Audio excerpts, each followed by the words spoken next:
This is one of my patients that has a macular hole, and this is a very common retinal problem.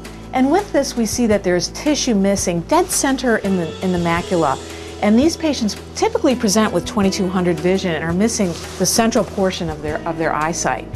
And we can see with this technology that the tissue is missing and there's a membrane that's tugging on the corner of this retina, pulling it up and creating edema, which you see as the cysts here. This patient did require surgery, and we were able to repair this. With this type of surgery, we do a vitrectomy. We remove the jelly or the vitreous in the eye, and I take my tiny little forceps and I peel this membrane away from the surface of the retina. Then we put a gas bubble in the eye.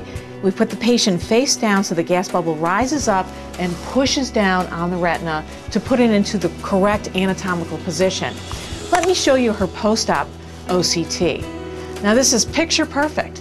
You can see the hole is now closed, there's a beautiful foveal depression, and the epiretinal membrane has been successfully peeled. This patient recovered vision from 2200 all the way up to 2020.